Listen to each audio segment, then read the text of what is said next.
Welcome back. I'm Frank, the low-carb cocktail guy. We're continuing on with our fall cocktails and staying with some Applejack.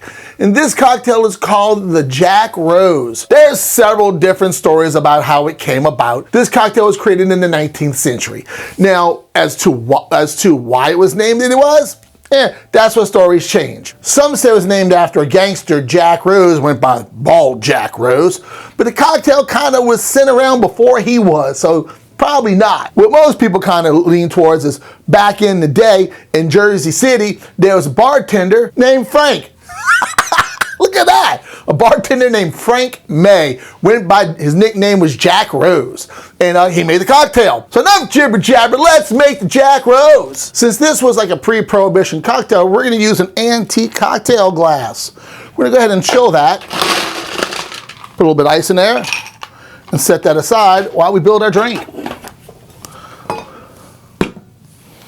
So, in our small jigger, we're gonna put 1.5 ounces of Laird's Applejack brandy. Now, if there are other brands out there that I've not reached out to, there's brands that have reached out and haven't responded to me, but Laird's is the one who said no added sugar. So that's why I'm using them specifically. From what I hear, Calvados has no added sugar, but going with something that has Applejack right on a label. So 1.5 ounces of Applejack, 3/4 ounce of fresh lime juice. Again, this is only gonna be 1.5 carbs and a 3/4 ounce of, I said lime, I meant lemon. Like I said, I've been drinking a little bit, but that is lemon juice, not lime juice. Next, we're gonna go with some grenadine. If you haven't checked out my video on how to make your own low-carb grenadine with 1.21 grams of carbs per ounce, so we're gonna add 1/2 ounce of grenadine. And that's gonna be a smidge over 1/2 a carb, 0.56 to be exact. Now we add ice and shake.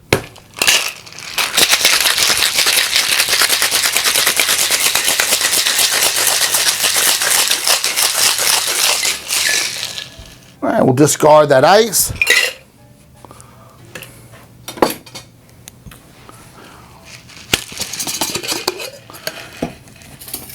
We'll strain this into that cocktail glass. And it gets its name, the Jack Rose, from using Applejack brandy and being pink.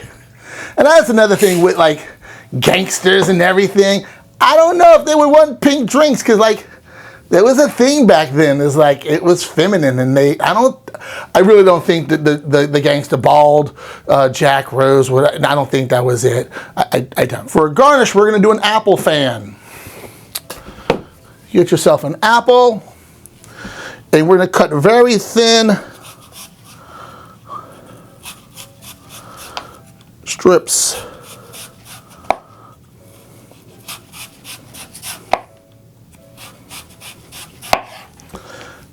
Good.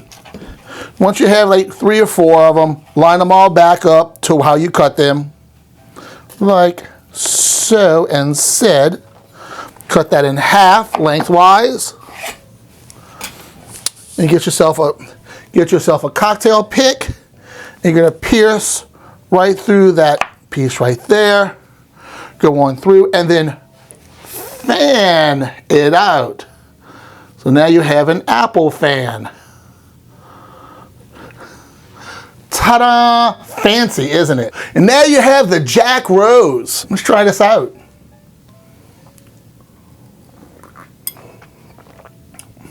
Oh, that's so delicious. I like that better than the Applejack Rabbit. Applejack Rabbit, Applejack Rabbit, Applejack Rabbit. I don't know, whatever. It's the Applejack Rabbit. I like it better. Then again, I'm a fan of pomegranate, so over maple. So this one really kind of sits home with me. Absolutely delicious. So, And having the apple fan really pulls in some of the aromas of the apple from the Applejack and really makes it more of an apple forward tasting cocktail. Even though that lemon juice and that pomegranate's in there, I think without an apple fan, like if you just had like a lemon twist or no garnish, I think it kind of would, let's find out.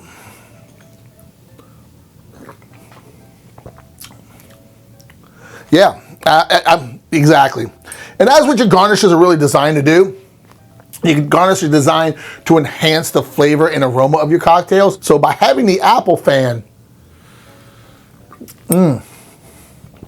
it really enhances the flavor of the Applejack brandy. This is so fucking delicious. All right, guys. So that's it for me. Thank y'all for watching. Y'all have a great day. And I'm already having a great day. See you later.